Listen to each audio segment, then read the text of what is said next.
ভাইদের প্রতি রইল আমার নমস্কার। ভাইয়ের আমার বক্তব্য অত্যন্ত সংক্ষিপ্ত করতে বলা হয়েছে। সংক্ষেপে আমি একজন সৎ মানুষ, 20 বছর আমাদের দরবারে আমাদের সেবা করবার জন্য তিনি ঘুরেছেন। আমরা তাকে নির্বাচিত করতে পারিনি, ভোট দিতে পারিনি, মরার পরেও তো আমাদেরকে হিসাব দিতে হবে। ভাইরা আমার, আমি বেশি কিছু বলবো না, তাই আমি আপনাদেরকে উদাত্ত আহ্বান জানাবো। একজন ভালো মানুষ, আমাদের সামনে সচেতন মানুষ, বিবেকবান মানুষ, আল্লাহর সৃষ্টি সেরা মানুষ, এই মানুষের সামনে একটি মানুষকে এইভাবে আমরা নিঃশেষ দিতে পারি না। তাই আগামী 26 তারিখে আমি আপনাদের মূল্যবান ভোট জনাব সাইফুল ইসলামের হাসমার্কায় করজোড়ে ভোট ভিক্ষা চাইছি। আপনারা তাকে ভোট ভিক্ষা দিয়ে নির্বাচিত করে এই ইউনিয়নের মানুষের ভাগ্যের সুপ্রসন্ন সুখ শান্তি বাড়ানোর চেষ্টা করার জন্য সহযোগিতা করবে। আর একটি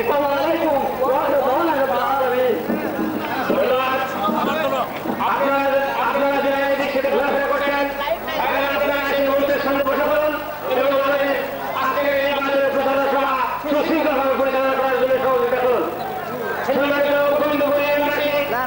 আজকের বিচার নির্বাচনের প্রচার সভায় আপনাদের সামনে বক্তব্য রাখবেন নেতৃবৃন্দ এবং মঞ্চের সামনে উপবিষ্ট এবং দাঁড়িয়ে আছেন আমার প্রিয় গোবিন্দপুর ইউনিয়নবাসী ও ভোটার ভাই। সেই বেদনাকে দূরে নিত করে জয়ের মালা পড়ে আপনারা জনাব সাইফুল ইসলামকে চেয়ারম্যান হিসেবে খেদমত করার সুযোগ দিবেন, এই আশাবাদ ব্যক্ত করে আমি আমার বক্তব্য সংক্ষিপ্ত করলাম। বাংলাদেশ চিরজীবী হোক। সাইফুল ভাই এগিয়ে চলো, সাইফুল ভাই এগিয়ে চলো। এবং মধ্যবিষ্ট নেতাকর্মী এবং সামনে অভিষ্ট ভোটার ভাই বন্ধুরা আমার, আপনারা বিভিন্ন বক্তার নিকট বিভিন্ন বক্তৃতা শুনলে এখন শোনার সময়ও বেশি নাই। যদি আপনারা এই সাইফুল ভাইকে আগামী 26 তারিখে হাসপাতালে ভোট দিয়ে জয়যুক্ত করতে পারেন, তাহলে আমরা কত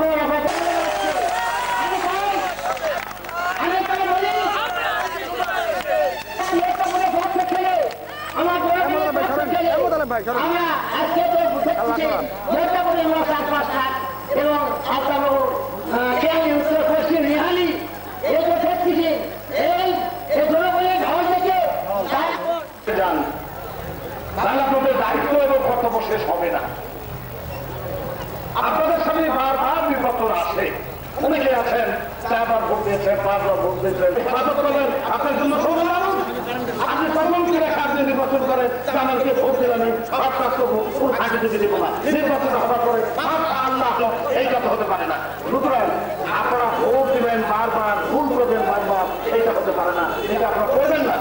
আজকে যে সমস্ত চেয়ারম্যানরা নির্বাচিত হয়েছেন বা আগামীতে যারা নির্বাচিত হবেন, আপনাদের দায়িত্ব হলে একটাই, নির্বাচিত হওয়ার আগে আপনার বয়স কত ছিল, আপনার টাকা পয়সা দিচ্ছে, আপনার কয়েকখানা গাড়ি আছে, আপনার কয়েকখানা বাড়ি আছে, আপনি ঢাকায় থাকেন কিনা, আপনার ঢাকায় বাড়ি আছে কিনা, ভোটে বাড়ি আছে কিনা, এটা হিসাব নেওয়া 100 বার আপনার অধিকার আছে। কারণ আপনাকে ধনী করার জন্য আমরা নির্বাচন আমাকে নির্বাচন করি নাই, আপনাকে ধনী করার জন্য করি না। আপনাকে নির্বাচিত আমরা করেছি তার একটা কারণ যে ইউনিয়ন পরিষদ একটা পরিষদ, এটা একটা পক্ষ, 9 জন সদস্য বিশিষ্ট। এই 9 জন সদস্য চেয়ারম্যান সাহেব ওনারা ইউনিয়ন পরিষদ পরিচালনা করবেন। এই 9 জন মেম্বারের একজন চেয়ারম্যান যদি কাজ করতে না পারে অবশ্যই আপনারা বলতে দেন না। পরিশেষে আমি আপনাদের বলতে চাই যে আজকে এই হাসপাতাল প্রার্থী অত্যন্ত জনপ্রিয় একটা প্রার্থী, তার বিরুদ্ধে যতই কথা বলা হোক না কেন, আজকে যত কথা বলা হচ্ছে তার বিরুদ্ধে, তার জনপ্রিয় মতো আসছে। আমরা তার বিরুদ্ধে বলতে পারবো না এবং বলবো না, কারণ আমাদের প্রার্থী ভালো, সুতরাং আমাদের প্রার্থীর কথাই আমরা বলবো। পরিশেষে 26 তারিখে আপনাদের ভাগ্য পরীক্ষা হবে। এই ইউনিয়নে দুর্নীতি বাড়বে কিনা, এই ইউনিয়ন সন্ত্রাস মুক্ত হবে কিনা, এই ইউনিয়ন পুলিশের নির্যাতন হাতে রাখা পাবে কিনা, এই ইউনিয়নে মানুষ রাতে ঘুমাতে পারবে কিনা, এই ইউনিয়নের মানুষ নিশ্চিন্ত থাকতে পারবে কিনা, এই ভাগ্য পরীক্ষা আপনার 26 তারিখে।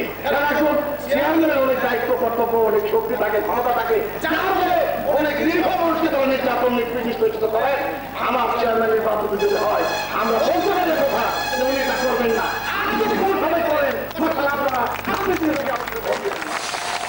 আল্লাহর মেহরবানি, আপনাদের সহযোগিতা, অনেক কষ্ট করে আপনারা আজকে জনসভা এসেছেন, মাঠে কাজকর্ম লেগে গেছে, এবারও ইনির উপরে অনেক দেরি হয়ে গেল, তারপর আপনারা কষ্ট করে এসেছেন। এই জন্য আমরা হাত সরকার পক্ষ থেকে, সাইকেলের পক্ষ থেকে, আমাদের দলের পক্ষ থেকে আপনাদের ধন্যবাদ জানাই। এবং পরিশেষে আপনারা সাইকেলের হাত সরকার ভোট দিবেন এবং আপনাদের ভাগ্যকে নিয়ন্ত্রণ করবেন, এই আশাবাদ ব্যক্ত করে আল্লাহ আপনাদের সহায় থাকুন, আপনাদের দীর্ঘদিনী করুন, দীর্ঘায়ু আপনাদের আল্লাহ দিক, এই আশাবাদ ব্যক্ত করে আপনাদের সবার কাছ থেকে আজকে আমি সংক্ষেপ করে বক্তব্য রাখলাম। এই বক্তব্যে আপনারা কতটুকু খুঁজতে হয়েছেন জানি না, তবে দেখার নিশ্চয় হবেন না, জানার অনেক কিছু আছে বক্তব্যের মধ্যে, আপনারা শিখে নেবেন, জানবেন, ইনশাল্লাহ আপনাদের আগের পরিবর্তন হবে, আগের পরিবর্তন করে নির্বাচন হয় এবং নির্বাচনে আপনাদের সঠিক দায়িত্ব পালন করলে আপনারা নিশ্চয় খুঁজে থাকবেন। আপনাদের আল্লাহ মঙ্গল কামনা করুন এবং আপনাদের সুখ শান্তি বৃদ্ধি পাক, এই আশাবাদ ব্যক্ত করে এবং হাসপাতায় আমি বিদায় নিচ্ছি। খোদা হাফেজ। আসসালামু আলাইকুম। বাংলাদেশ চিরদিন। আসসালামু আলাইকুম। সাইফুল ভাই এগিয়ে চলো, ভাই এগিয়ে চলো।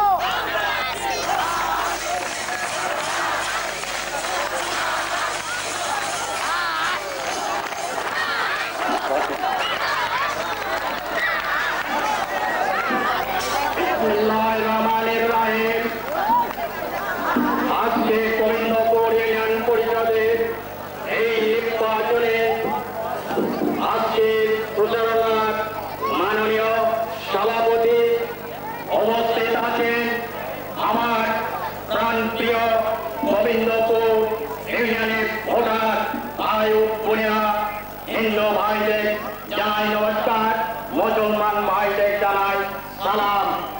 ভাইরা আমার, আজকে যারা আমার বিরুদ্ধে মিথ্যা প্রচারণা করছেন, তারা কিন্তু পূর্বে নির্বাচনে, প্রথম নির্বাচনের সময় তারা বলেছিলেন সাইফুল সাহেব বক্তব্য দিতে জানে না, সাইফুল সাহেব কথা বলতে জানে না। তারা আজকে কিন্তু ইনশাল্লাহ ও কথা আর তারা মুখে উচ্চারণ করতে সাহস পায় না।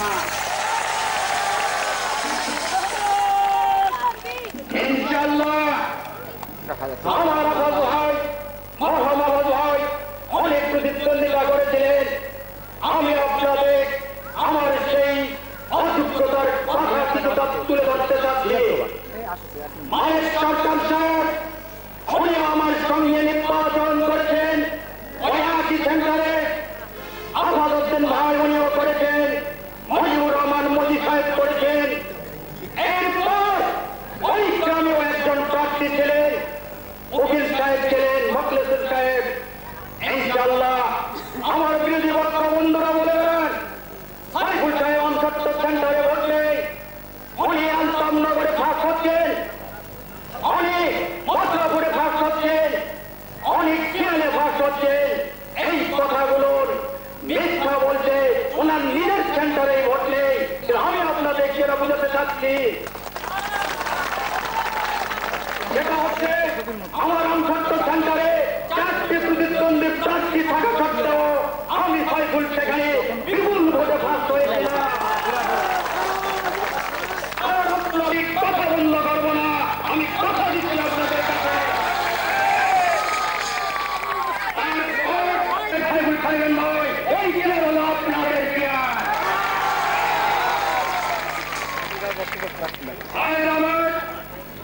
আমি আপনাদের কাছে দুঃখ ভাক্রান্ত মনে আমি আপনাদের কাছে বলতে চাই, আমি সাইফুল একবার নয় দাঁড়ে ভোট ভিক্ষা প্রার্থনা করেছি। আজকেও আমি ক্ষমতা তিনি আমাকে অধিষ্ঠিত করেছেন। আমার নসিবে কি আছে একমাত্র মহান রব্বুল আলামিন জানে।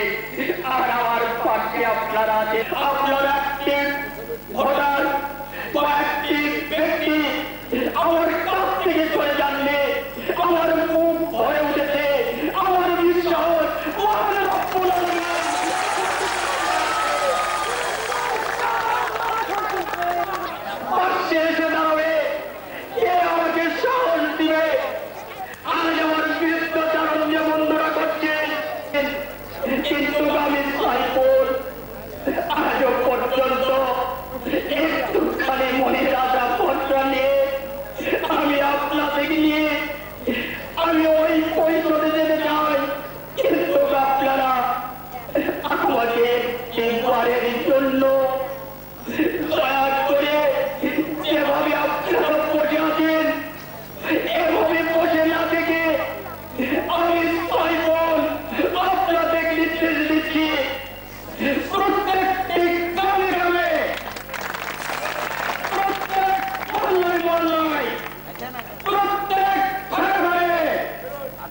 আমি আপনাদের কাছে কথা দিই, আপনারা যারা আমার কথা সেখানে বলেছেন, আমার সম্পর্কেও তারা বলেছে, আমার এটা কত সত্যতা আছে, কত সত্য কথা তারা বলেছে, এর বিচারের দায়িত্ব আমি সাইফুল আপনাদের উপর। আমি আমার বাড়ি থেকে বেরিয়ে এসেছি বড় আশার দ্বারাই যে আমার মানুষ আছে, পার্টির মানুষ ভোটার হিসেবে দেহ রক্ত মাংস শরীরে গঠিত, এদের লোহা দিয়ে বাঁধানো শরীর নয়। এই করে বিশ্বাস রেখে আল্লাহর উপর ভরসা রেখে আমি আজকে আসবার সব প্রতীক নিয়ে আপনাদের দাঁড়ে দাঁড়ে গিয়েছি। আর তারই ফসল আমার কর্মী বাহিনী, আপনারা আমার পাশে এসে দাঁড়াচ্ছেন। আমি আপনাদের কাছে ভোট ভিক্ষা চাই, আমি ভোট ভিক্ষা চাই। আপনারা আমাকে একটিবার ভোট দেবেন আমার হাত মার্কায়। পায়রাবাদ আমার জীবনে ইতিহাস যদি তুলে ধরি, সাহেবের কোন ক্ষমতা নেই। ওই রাস্তাকে এনেছে যারা বলে তারা কি এনে দিয়েছে, সাইফুল সাহেব এনেছে। ওই গ্রামে মৃত্যু কে এনেছে বাজিন্দায়, সাইফুল সাহেব এনেছে। ওই গ্রামের হাসান মিম্মার সবাই আমার দরবারে যে হসপিটালটি আমচট্টে অধিষ্ঠিত, এই হসপিটালটি আমি সাইফুল আমি জমি দিয়ে ওই হসপিটালে গরিব দুঃখী মানুষের চিকিৎসার জন্য দান করেছি।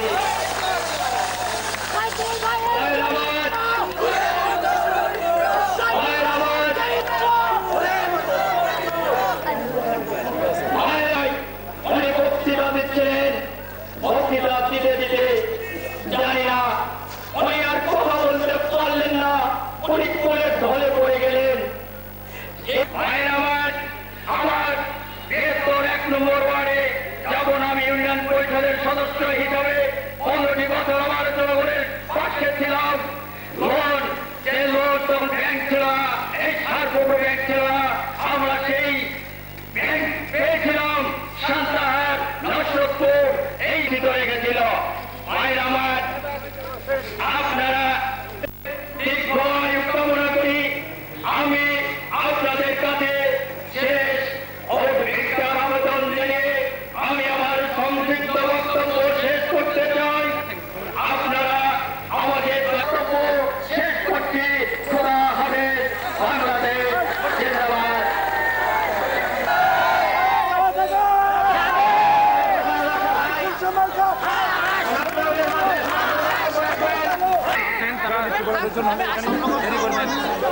দেরি করবে মারবে। হাসপাতাল নির্বাচনী সভা প্রধান আকর্ষণ, প্রধান ব্যক্তি প্রধানমন্ত্রী সাইফুল ইসলাম, মন্ত্রী উপবিষ্ট বিভিন্ন রাজনৈতিক দলের বিভিন্ন সংগঠনের নেতৃবৃন্দ,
আপনাদের মাঝে এসেছে এই আনন্দ নতুন নয়।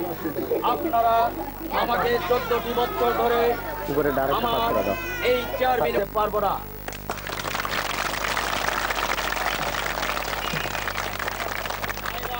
এদিকে বক্তব্য দাও, এদিকে আজকে আমার এই যে দাঁড়িয়ে কথা বলার, আজকে যে আমি আপনাদের সামনে দণ্ডায়মান হয়েছি, এখানে আমার দলীয় নেতা কর্মী এবং অন্য দলেরও নেতা কর্মী তারা আমাকে সাহায্য করেছে।